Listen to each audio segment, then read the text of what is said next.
Hi all, നമസ്കാരം. ഇന്ന് നമ്മൾ നോക്കുന്നത് 2022 കേരള PSC നടത്തിയ civil excise officer, office superintendent എന്നീ പരീക്ഷകളിൽ മലയാള ഭാഗത്ത് നിന്നും വന്ന ചോദ്യങ്ങളും അതുമായി ബന്ധപ്പെട്ട അനുബന്ധ വിവരങ്ങളുമാണ് നോക്കുന്നത്. നമുക്ക് ക്ലാസ്സിലേക്ക് പോകാം.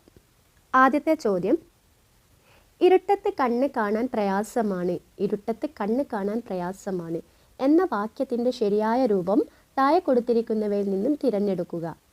ഇരുട്ടത്ത് കണ്ണ് കാണാൻ പ്രയാസമാണ് എന്ന വാക്യത്തിൻ്റെ ശരിയായ രൂപമാണ് ചോദിച്ചത്. ഒന്നാമത്തെ വാക്യം നോക്കാം. കണ്ണു കാണാൻ ഇരുട്ടത്ത് പ്രയാസമാണ്, കണ്ണു കാണാൻ ഇരുട്ടത്ത് പ്രയാസമാണ്. ഇത് ഇങ്ങനെ ശരിയാണോ പറയുന്നത്? കണ്ണു കാണാൻ ഇരുട്ടത്ത് പ്രയാസമാണ്, കാണാൻ ഇരുട്ടത്ത് പ്രയാസമാണെന്ന് പറയുന്നത് ശരിയാണ്. നമ്മൾ കണ്ണുകൊണ്ടാണ് കാണുക. സോ അതുകൊണ്ട് കണ്ണു കാണാൻ എന്നൊരു പ്രയോഗം വേണ്ട. അതുകൊണ്ട് ഇത് ഒന്നാമത്തെ സ്റ്റേറ്റ്മെൻറ്റ് തെറ്റാണ്. അടുത്തത്, ഇരുട്ടത്ത് കാണാൻ പ്രയാസമാണ്, ഇരുട്ടത്ത് കാണാൻ പ്രയാസമാണ്. ഇത് ശരിയാണ് അല്ലേ? ഇരുട്ടത്ത് കാണാൻ പ്രയാസമാണ്, ശരിയാണ്. ഇരുട്ടത്ത് നമുക്ക് കാണാൻ പ്രയാസമാണ്. കണ്ണു കാണാൻ എന്നൊരു പ്രയോഗം ഇവിടെ ഇല്ല. സോ ഇരുട്ടത്ത് കാണാൻ പ്രയാസമാണ് എന്നത് ശരിയാണ്. അടുത്ത സ്റ്റേറ്റ്മെൻറ്റ് നോക്കാം. ഇരുട്ടത്ത് പ്രയാസമാണ് കണ്ണു കാണാൻ, ഇരുട്ടത്ത് പ്രയാസമാണ് കണ്ണു കാണാൻ. ഇത് തെറ്റാണ് അല്ലേ? ഇരുട്ടത്ത് പ്രയാസമാണ് കണ്ണ് കാണാൻ, അത് തെറ്റാണ്. നാലാമത്തെ വാക്യം നോക്കാം. പ്രയാസമാണ് ഇരുട്ടത്ത് കാണാൻ, പ്രയാസമാണ് ഇരുട്ടത്ത് കാണാൻ. ഇത് ആശയം ശരിയാണ്, പക്ഷേ ഈ വാക്യത്തിൻ്റെ ഘടന തെറ്റാണ്. സോ ഇതെന്താണ്? തെറ്റാണ്, ഇത് തെറ്റാണ്. ഇവിടെ നോക്കൂ, രണ്ട് മാത്രമാണ് ശരി, രണ്ട് മാത്രമാണ് ശരിയായിട്ട് വന്നത്. ഇരുട്ടത്ത് കാണാൻ പ്രയാസമാണ്. സോ നമ്മുടെ ആൻസർ ഏതാണ്? ഓപ്ഷൻ സി ആണ് വരിക അല്ലേ? രണ്ടാണ് ശരിയായിട്ടുള്ളത്. ഓപ്ഷൻ സി ആണ് ഉത്തരം. അടുത്ത ചോദ്യം നോക്കാം. ശരിയായ പദം തിരഞ്ഞെടുക്കുക, ശരിയായ പദം തിരഞ്ഞെടുക്കുക. ഇതിലേത് സ്വച്ഛന്തമാണ് ശരി? ഏത് സ്വച്ഛന്തമാണ് ശരിയായിട്ട് വരുന്നത്? ഈ സ്വച്ഛന്തമാണ് ശരി, ഈ സ്വച്ഛന്തമാണ് ശരി. ഓപ്ഷൻ 2 സ്വച്ഛന്തമാണ് ശരി, ബാക്കിയെല്ലാം തെറ്റാണ്. സോ നമ്മുടെ ഉത്തരം ഓപ്ഷൻ ഡി ആണ്. ഓപ്ഷൻ ഡി ആണ്, 2 സ്വച്ഛന്തം. എങ്കിൽ വിദ്യാർത്ഥി, ഈ വിദ്യാർത്ഥിയാണോ ശരിയായിട്ടുള്ളത്, അല്ലെങ്കിൽ ഈ വിദ്യാർത്ഥിയാണോ? വിദ്യാർത്ഥി. ഇതിൽ ഏത് വിദ്യാർത്ഥി എന്ന് എഴുതിയതാണ് ശരി? വിദ്യാർത്ഥി ഇതാണ് അല്ലേ? ഈ വിദ്യാർത്ഥിയാണ് ശരിയായിട്ട് വരുന്നത്, വിദ്യാർത്ഥി. ഈ തെറ്റാണ്. ഈ വിദ്യാർത്ഥി എന്താണ്? തെറ്റാണ്. വിദ്യാർത്ഥിയാണ്, വിദ്യാർത്ഥിയല്ല, വിദ്യാർത്ഥി. വിദ്യാർത്ഥിയാണ് ശരിയായിട്ട് വരുന്നത്. ഇതാണ് ശരിയായിട്ടുള്ളത്. സമഞ്ജസം, സമഞ്ജസം, സമഞ്ജസം. ഇതിലേതാണ് ശരി? സമഞ്ജസം, സമഞ്ജസം. ഇതിലേതാണ് ശരിയായി വരുന്നത്? സമഞ്ജസമാണ് ശരിയായിട്ടുള്ളത്. സമഞ്ജസം എന്ന വാക്യമാണ് ശരി. സമഞ്ജസം എന്നതെന്താണ്? തെറ്റാണ്. സമഞ്ജസം തെറ്റാണ്. സമഞ്ജസമാണ് ശരിയായിട്ടുള്ളത്. അടുത്ത ചോദ്യം നോക്കാം. രക്തത്തിൻ്റെ പര്യായമല്ലാത്ത വാക്കുകൾ ഏത്? രക്തത്തിൻ്റെ പര്യായമല്ലാത്ത വാക്കുകൾ അതേതാണെന്ന ചോദ്യം. രുധിരം, രുധിരം എന്നത് രക്തത്തിൻ്റെ പര്യായമാണ്. രുധിരം. പിണം, പിണം എന്നത് രക്തത്തിൻ്റെ പര്യായമാണോ? അല്ല. പിണം എന്ന് പറഞ്ഞാൽ എന്താണ്? പിണം ശവമാണ്, ശവം. മൃതദേഹം, മൃതദേഹം. ജഡം, ഇതൊക്കെയാണ് പിണം എന്ന് പറയുന്നത്. ശവം, ജഡം, ജഡം.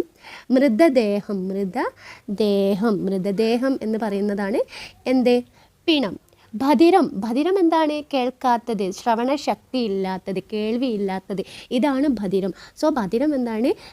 രക്തത്തിൻ്റെ പര്യായമല്ല, അത് തെറ്റാണ്. ബധിരം എന്ന് പറയുന്നത് കേൾവിക്കുറവ്, കേൾക്കാത്തത്, ശ്രവണശക്തി കുറഞ്ഞത്, അതൊക്കെയാണ് ബധിരം. നിണം എന്താണ്? നിണം എന്നത് രക്തത്തിൻ്റെ പര്യായമാണ്. നിണം എന്നുള്ളത് രക്തത്തിൻ്റെ പര്യായമാണ്. രുധിരം, നിണം, ഇത് രണ്ടും എന്താണ്? രക്തത്തിൻ്റെ പര്യായമായ വാക്കുകളാണ്. എന്നാൽ പിണം, ബധിരം, പിണം, ബധിരം എന്നത് എന്താണ്?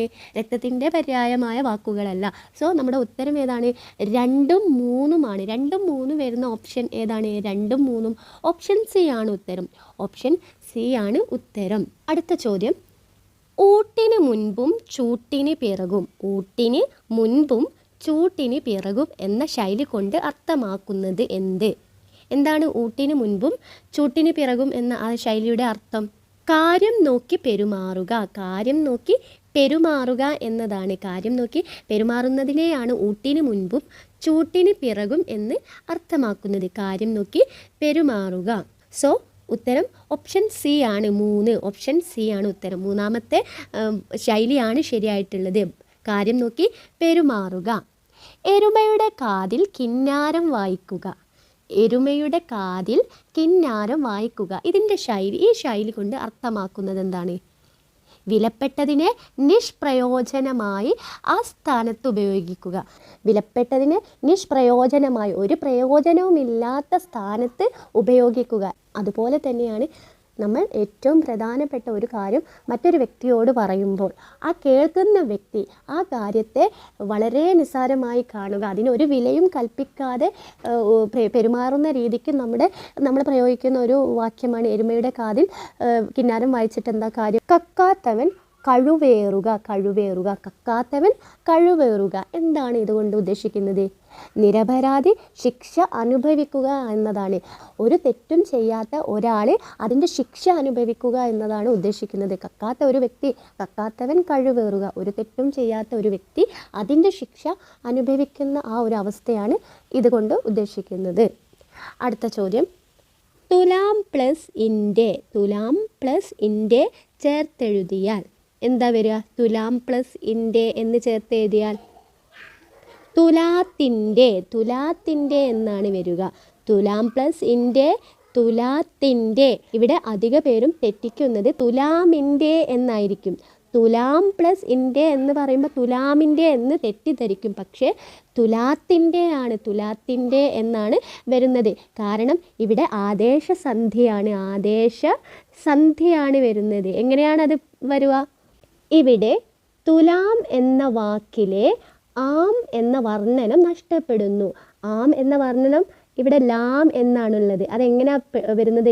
ല് പ്ലസ് ആം ആണ്. ല് പ്ലസ് ആം ആണ് ലാം. അതിൽ ഈ ആം എന്ന വർണ്ണനം എന്തായി പോകുന്നുണ്ട്? നഷ്ടപ്പെടുന്നുണ്ട്. എന്നിട്ട് ത് എന്ന വർണ്ണനം പുതുതായി വരുന്നുണ്ട്. ത് എന്ന വർണ്ണനം കൂടി ചേരുന്നുണ്ട്. സോ അതുകൊണ്ടാണ് ഇത് ആദേശസന്ധിയായത്. ആദേശസന്ധി എന്ന് പറയുന്നത് ഒരു വർണ്ണനം പോയി മറ്റൊന്ന് പുതുതായി വരുന്ന വർണ്ണനമാണ് ആദേശസന്ധി. സോ ഇവിടെ തുലാത്തിൻ്റെ എന്ന് പറയുമ്പോൾ ത് എന്ന വർണ്ണനമാണ് പുതുതായിട്ട് വരുന്നത്. അതുകൊണ്ടാണ് തുലാം പ്ലസ് ഇൻ്റെ എന്ന് പറയുമ്പോൾ തുലാത്തിൻ്റെ എന്നാകുന്നത്. തുലാം പ്ലസ് ഇൻ്റെ എന്ന് പറയുന്നത് തുലാത്തിൻ്റെതാകുന്നത്. തുലാമിൻ്റെ എന്ന ഉത്തരം എപ്പോഴും തെറ്റാണ്.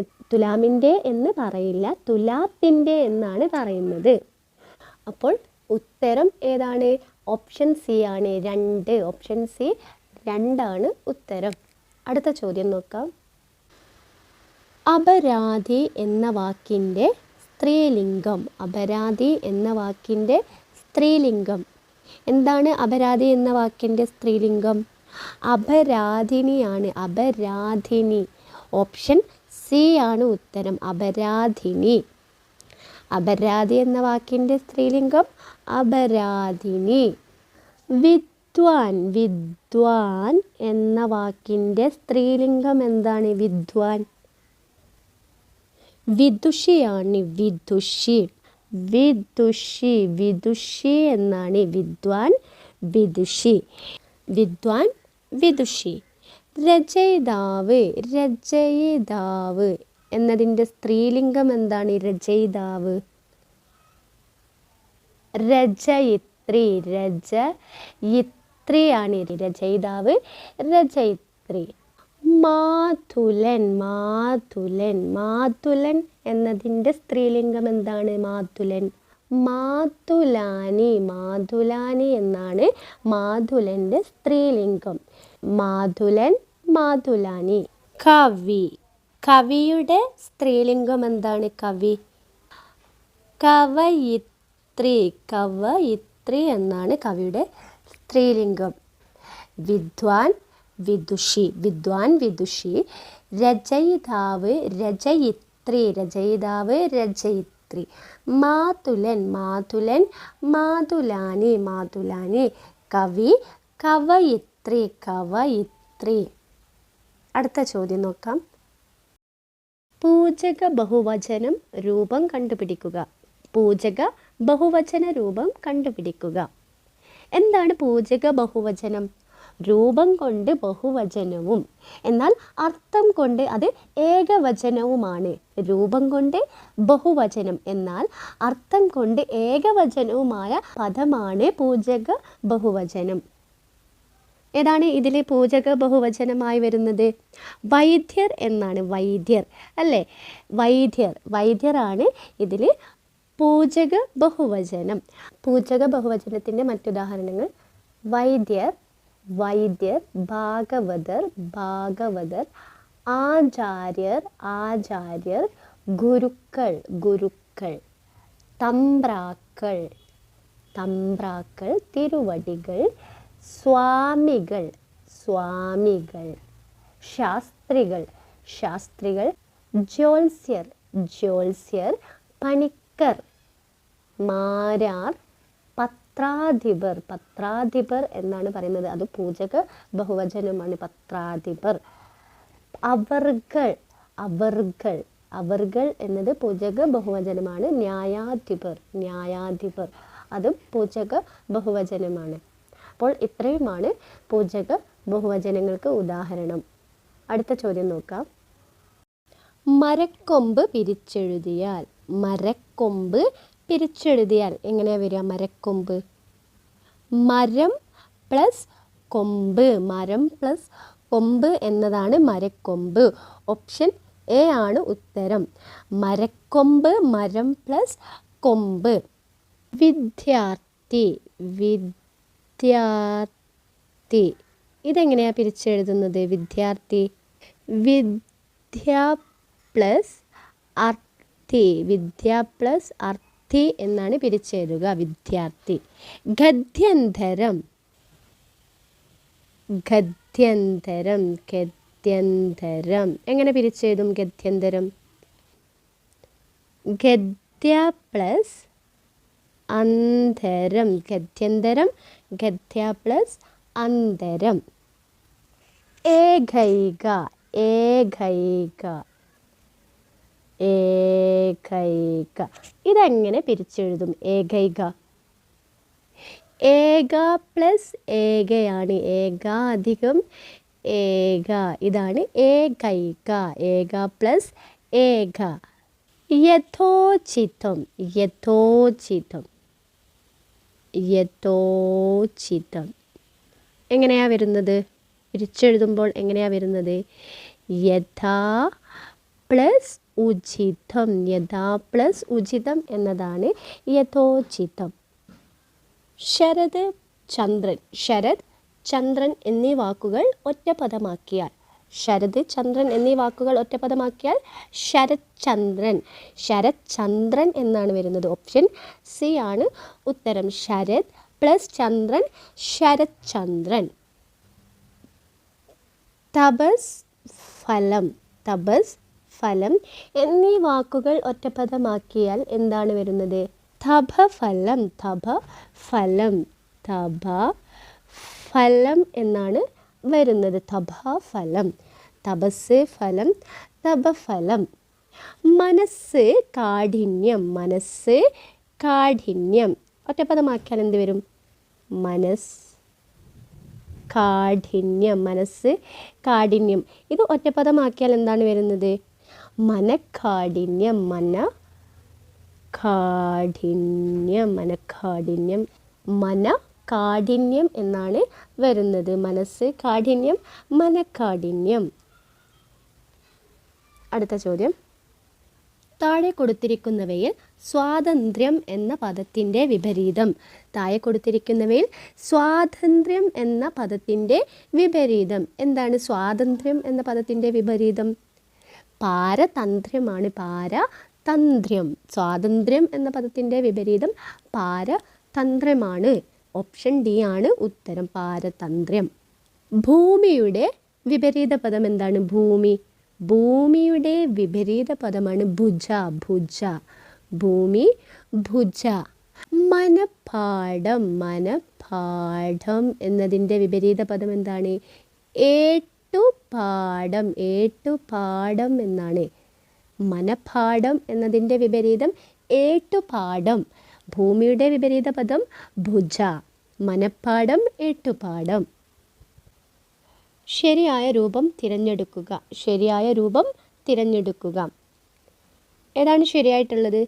സാമ്രാട്ട് എന്നതാണോ സമ്രാട്ട് എന്നതാണോ ശരി? സാമ്രാട്ട് എന്തായാലും തെറ്റാണ്, സാമ്രാട്ടും തെറ്റാണ്.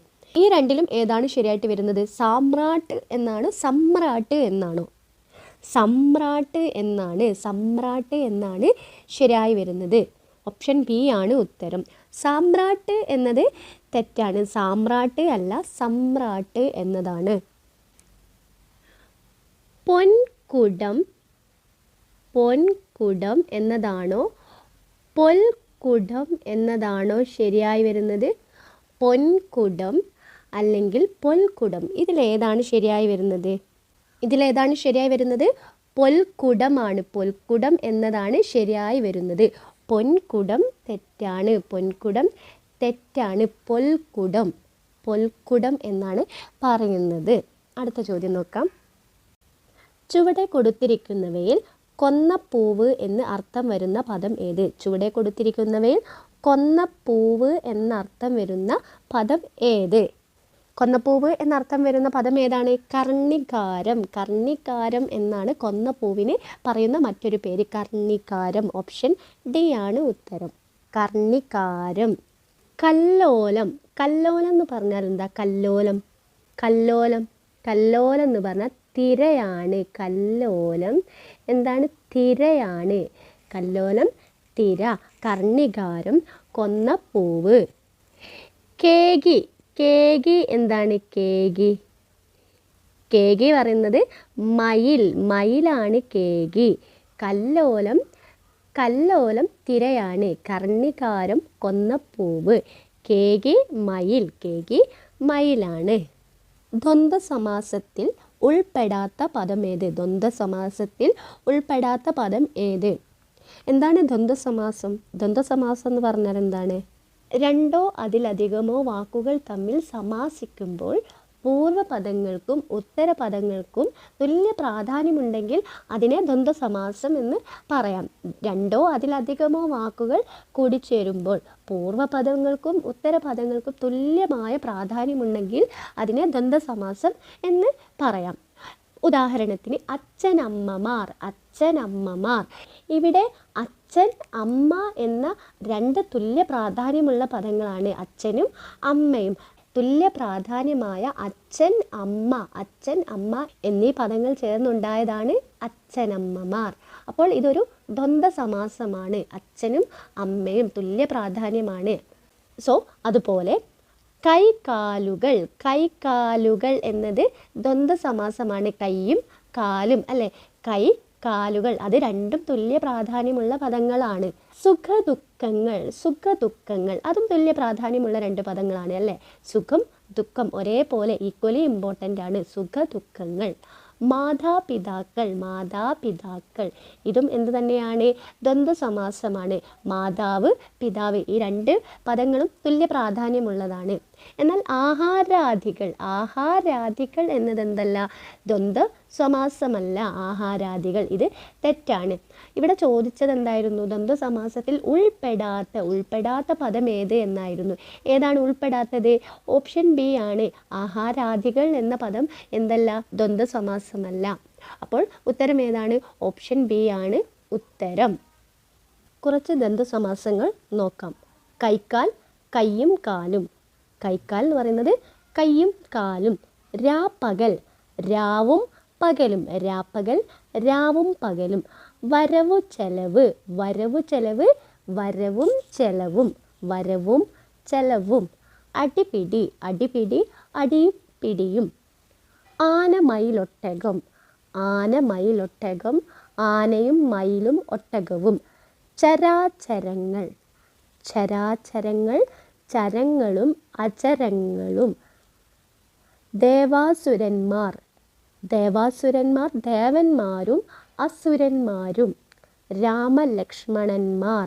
രാമലക്ഷ്മണന്മാർ രാമനും ലക്ഷ്മണനും. മാതാപിതാക്കൾ. മാതാവും പിതാവും. മാതാവും പിതാവും. ഇത്രയുമാണ് ദ്വന്ദ്വസമാസങ്ങൾക്ക് ഉദാഹരണങ്ങൾ. അടുത്ത ചോദ്യം, ചുവടെ കൊടുത്തിരിക്കുന്നതിൽ ശരിയായ വാക്യം തിരഞ്ഞെടുക്കുക. ചുവടെ കൊടുത്തിരിക്കുന്നതിൽ ശരിയായ വാക്യം തിരഞ്ഞെടുക്കുക. ആദ്യത്തെ വാക്യം നോക്കാം. ദിനം പ്രതി യശസ്സു വർദ്ധിച്ചു വരുന്നു. ദിനം പ്രതി യശസ്സു വർദ്ധിച്ചു വരുന്നു. ഇത് ശരിയാണ്. ദിനം പ്രതി എന്നുമെന്നും യശസ്സു വർദ്ധിച്ചു വരുന്നു. ദിനം പ്രതി എന്നുമെന്നും എന്ന് പ്രയോഗിക്കില്ല, തെറ്റാണ്. സോ ഈ വാക്യം എന്താണ്? തെറ്റാണ്. ദിനം പ്രതി എന്നുമെന്നും യശസ്സു വർദ്ധിച്ചു വരുന്നു എന്നത് തെറ്റായ പ്രയോഗമാണ്. അടുത്തത്, ദിവസം തോറും യശസ്സു വർദ്ധിച്ചു വരുന്നു. ദിവസം തോറും യശസ്സു വർദ്ധിച്ചു വരുന്നു. അത് ശരിയാണ്. ദിവസം തോറും യശസ്സു വർദ്ധിച്ചു വരുന്നു. അടുത്ത വാക്യം നോക്കാം. ദിനം പ്രതി ഓരോ ദിവസവും യശസ്സു വർദ്ധിച്ചു വരുന്നു. ദിനം പ്രതി ഓരോ ദിവസവും യശസ്സു വർദ്ധിച്ചു വരുന്നു. ഇത് തെറ്റായ പ്രയോഗമാണ്. എന്താണ്? ദിനം പ്രതി ഓരോ ദിവസവും എന്നത് തെറ്റാണ്. ഇവിടെ ശരിയായ വാക്യങ്ങളാണ് തിരഞ്ഞെടുക്കാൻ പറഞ്ഞത്. ദിനം പ്രതി യശസ്സു വർദ്ധിച്ചു വരുന്നു. ദിനം പ്രതി യശസ്സു വർദ്ധിച്ചു വരുന്നു. ഒന്നാമത്തെ വാക്യം ശരിയാണ്. പിന്നെ ഏതാണ്? ദിവസം തോറും യശസ്സു വർദ്ധിച്ചു വരുന്നു. ദിവസം തോറും യശസ്സു വർദ്ധിച്ചു വരുന്നു. അതും ശരിയാണ്. അപ്പോൾ ഏതാണ് ശരിയായി വരുന്നത്? 1ഉം 3ഉമാണ് ശരിയായിട്ട് വരുന്നത്. ഓപ്ഷനിൽ നോക്കാം. ഏതാണ് 1ഉം 3ഉം വരുന്ന ഓപ്ഷൻ ഏതാണ്? വാക്യം 1ഉം 3ഉം സി ആണ്. ഓപ്ഷൻ സി ആണ് ഉത്തരം. വാക്യം 1 and 3. ഓപ്ഷൻ സി ആണ് ഉത്തരം. ഗർഭിണികൾക്കു വേണ്ടത്ര തോതിൽ പോഷകാഹാരം ലഭിച്ചിരിക്കണം. ഗർഭിണികൾക്കു വേണ്ടത്ര തോതിൽ പോഷകാഹാരം ലഭിച്ചിരിക്കണം. ഇതാണോ ശരിയായത്? അല്ലെങ്കിൽ ഗർഭിണികൾക്ക് വേണ്ടത്ര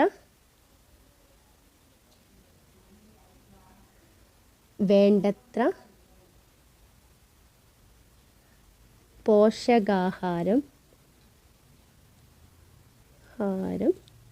ലഭിച്ചിരിക്കണം. ഇതിലേതാണ് ശരിയായി വരുന്ന വാക്യം? ആദ്യത്തേത് ഗർഭിണികൾക്കു.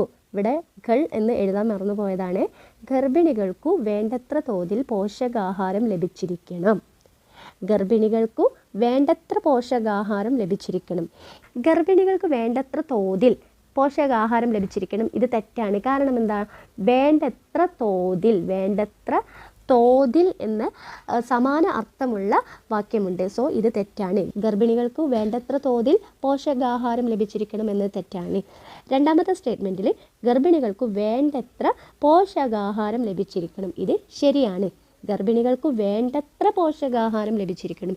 ഇതാണ് ശരിയായി വരുന്നത്. രണ്ടാമത്തെ സ്റ്റേറ്റ്മെൻറ്റാണ് ശരിയായി വരുന്നത്. ഗ്രഹിക്കാൻ പ്രയാസമായത് എന്നതിൻ്റെ ഒറ്റപ്പദം ഏതാണ്? ഗ്രഹിക്കാൻ പ്രയാസമായത് എന്നതിൻ്റെ ഒറ്റപ്പദം ഏതാണ്? ദുർഗ്രഹമാണ്. ദുർഗ്രഹം. ഓപ്ഷൻ ബി ആണ് ഉത്തരം. ദുർഗ്രഹം. ഓപ്ഷൻ ബി ആണ് ഉത്തരം. ദഹിക്കാൻ പ്രയാസമായത് ദുർഗ്രഹം. എന്നാൽ ഭാഗ്യത്തെ ദാനം ചെയ്യുന്നത്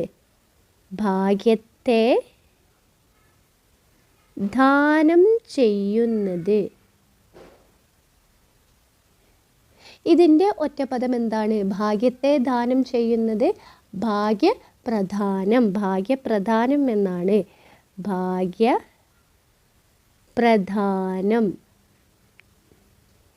ഭാഗ്യത്തെ ദാനം ചെയ്യുന്നത് ഭാഗ്യപ്രധാനം. ഗാനം ചെയ്യാവുന്നത് എന്താണ്? ഗേയമാണ്. ഗേയം. ഗാനം ചെയ്യാവുന്നത് ഗേയം. ഭാഗ്യത്തെ ദാനം ചെയ്യുന്നത് ഭാഗ്യപ്രധാനം. ഗാനം ചെയ്യാവുന്നത് ഗേയം. ദീപാവലി കുളിക്കുക എന്ന പ്രയോഗം അർത്ഥമാക്കുന്നതെന്ത്? ദീപാവലി കുളിക്കുക എന്ന പ്രയോഗം അർത്ഥമാക്കുന്നത് എന്താണ്? എന്താണ് ദീപാവലി കുളിക്കുക? ആവശ്യമില്ലാതെ ചെലവഴിക്കുക, ആവശ്യമില്ലാതെ ചെലവഴിക്കുക, അതിനെയാണ് ദീപാവലി കുളിക്കുക എന്ന് പ്രയോഗിക്കുന്നത്. ഓപ്ഷൻ ഡി ആണ് ഉത്തരം. ആവശ്യമില്ലാതെ ചെലവഴിക്കുക, അതാണ് ദീപാവലി കുളിക്കുക. കൊട്ടാരം തൊട്ടു കുടിൽ വരെ, കൊട്ടാരം തൊട്ടു കുടിൽ വരെ എന്താണ്? വലിയവനും ചെറിയവനും എന്നാണ് ഇതിൻ്റെ അർത്ഥം. കൊട്ടാരം തൊട്ടു കുടിൽ വരെ എന്നതിൻ്റെ അർത്ഥം വലിയവനും ചെറിയവനും ഒരുപോലെ എന്നൊക്കെയാണ്. പാതിരി മലയാളം, പാതിരി മലയാളം, വികലമായ മലയാളം, വികലമായ മലയാളം എന്നതാണ് അർത്ഥം. പാതിരി മലയാളം എന്നതിൻ്റെ അർത്ഥം വികലമായ മലയാളം. അടുത്ത ചോദ്യം, ചുവടെ കൊടുത്തിരിക്കുന്നതിൽ സ്ത്രീലിംഗ പദം ഏത്? ചുവടെ കൊടുത്തിരിക്കുന്നതിൽ സ്ത്രീലിംഗ പദം ഏത്? ഏതാണ് ഇതിൽ സ്ത്രീലിംഗ പദമായിട്ടുള്ളത്? വിദുഷിയാണ്. വിദുഷിയാണ് ഇതിൽ സ്ത്രീലിംഗ പദമായി വന്നത്. ഓപ്ഷൻ എ ആണ് ഉത്തരം, വിദുഷി. ചോരൻ, ചോരൻ എന്നതിൻ്റെ സ്ത്രീലിംഗ പദം ഏതാണ്? ചോരൻ. ചോരിണി, ചോരിണി എന്നാണ് ചോരൻ എന്ന പദത്തിൻ്റെ സ്ത്രീലിംഗം. തീയൻ, തീയൻ എന്ന പദത്തിൻ്റെ സ്ത്രീലിംഗം എന്താണ്? തീയൻ. തീയത്തി, തീയത്തി, തീയത്തി എന്നതാണ് തീയൻ എന്ന പദത്തിൻ്റെ സ്ത്രീലിംഗം. പുരോഗതി എന്നതിൻ്റെ വിപരീത പദം എന്ത്? പുരോഗതി എന്നതിൻ്റെ വിപരീത പദം എന്ത്? എന്താണ്? പാശ്ചാത്ഗതി, പാശ്ചാത്ഗതിയാണ്. ഓപ്ഷൻ ഡി ആണ് ഉത്തരം, പാശ്ചാത്ഗതി. സൗമ്യം എന്ന പദത്തിൻ്റെ വിപരീതം എന്താണ്? സൗമ്യം. സൗമ്യം എന്ന പദത്തിൻ്റെ വിപരീത പദം ഉദ്ധതം. ഉദ്ധതം എന്നതാണ്, ഉദ്ധതം. അവനയനം എന്ന പദത്തിൻ്റെ വിപരീത പദം എന്താണ്? അവനയനം. അവനയനം എന്ന പദത്തിൻ്റെ വിപരീത പദം ഉന്നയനം. ഉന്നയനം എന്നാണ്. സൗമ്യം എന്താണ്? ഉദ്ധതം. സൗമ്യം, ഉദ്ധതം. അവനയനം, ഉന്നയനം. അവനയനം എന്ന പദത്തിൻ്റെ വിപരീതം ഉന്നയനമാണ്. അടുത്ത ചോദ്യം, ബഹുവചന ശബ്ദം അല്ലാത്തത് തിരഞ്ഞെടുക്കുക. ബഹുവചന ശബ്ദം അല്ലാത്തത് തിരഞ്ഞെടുക്കുക. ഇതിലേതാണ് ബഹുവചനമല്ലാത്തത്? ബഹുവചനമല്ലാത്തത് ഏതാണ്? ഗുരുക്കളാണ്, ഗുരുക്കൾ. ഓപ്ഷൻ ബി ആണ് ഉത്തരം. കാരണം ഗുരുക്കൾ എന്നത് പൂജക ബഹുവചനമാണ്. പൂജക ബഹുവചനത്തിന് ഉദാഹരണമാണ് ഗുരുക്കൾ. പൂജക ബഹുവചനം നമ്മൾ മുന്നേ പറഞ്ഞതാണ്. എന്താണ് പൂജക ബഹുവചനം? രൂപം കൊണ്ട് ബഹുവചനവും എന്നാൽ അർത്ഥം കൊണ്ട് ഏകവചനവുമാണ്. അതാണ് പൂജക ബഹുവചനം. പൂജക ബഹുവചനമാണ് ഗുരുക്കൾ. ഗുരുക്കൾ പൂജക ബഹുവചനമാണ്. അധ്യാപകർ, മിടുക്കർ, പൂക്കൾ ഇതെല്ലാം ബഹുവചനങ്ങളാണ്. ബഹുവചനങ്ങളാണ്. ഇവിടെ ചോദ്യം ബഹുവചനമല്ലാത്തത് എന്നതാണ്. സോ ഓപ്ഷൻ ബി ആണ് ഉത്തരം. അമ്മാതിരി എന്ന പദം പിരിച്ചെഴുതുന്നത് എങ്ങനെ? അമ്മാതിരി എന്ന പദം പിരിച്ചെഴുതുന്നത് എങ്ങനെ? എങ്ങനെയാണ് അമ്മാതിരി എന്ന പദം എഴുതുന്നത്? ആ പ്ലസ് മാതിരി, ആ പ്ലസ് മാതിരി എന്നാണ് അമ്മാതിരി എന്ന പദം പിരിച്ചെഴുതുക. അപ്പോൾ ഓപ്ഷൻ ബി ആണ് ഉത്തരം. ഓപ്ഷൻ ബി ആണ് ഉത്തരം. തണ്ടാർ എങ്ങനെ പിരിച്ചെഴുതും? തണ്ടാർ. തണ്ടാർ പിരിച്ചെഴുതുന്നത് എങ്ങനെയാണ്? തൺ പ്ലസ് താർ. തൺ പ്ലസ് താർ എന്നതാണ് തണ്ടാർ. കണ്ണീർ എങ്ങനെ പിരിച്ചെഴുതുന്നത്? കണ്ണീർ. കണ്ണീർ എങ്ങനെയാണ് പിരിച്ചെഴുതുക? കൺ പ്ലസ് നീർ. കൺ പ്ലസ് നീർ എന്നാണ് കണ്ണീർ. തണ്ടാർ എങ്ങനെയായിരുന്നു? തൺ പ്ലസ് താർ. തൺ പ്ലസ് താർ. കണ്ണീർ കൺ പ്ലസ് നീർ. കൺ പ്ലസ് നീർ ഇങ്ങനെയാണ് പിരിച്ചെഴുതുന്നത്. അടുത്ത ചോദ്യം നോക്കാം. I for an I. I for an I എന്ന ഇംഗ്ലീഷ് ശൈലിയുടെ മലയാള രൂപം തിരഞ്ഞെടുക്കുക. ഐ ഫോർ ആൻ ഐ എന്താണ് പറയുന്നത്? ഉരുളക്കുപ്പേരി. ഉരുളക്കുപ്പേരി എന്നതാണ് ഐ ഫോർ ആൻ ഐ, ഉരുളക്കുപ്പേരി. ഓപ്ഷൻ എ ആണ് ഉത്തരം. ഓപ്ഷൻ എ ആണ് ഉത്തരം, ഉരുളക്കുപ്പേരി. Too much of anything is good for nothing. Too much of anything is good for nothing. Too much of anything is good for nothing. എന്താണ് പറയുന്നത്? അധികമായാൽ അമൃതവും വിഷം. അധികമായാൽ അമൃതവും വിഷം.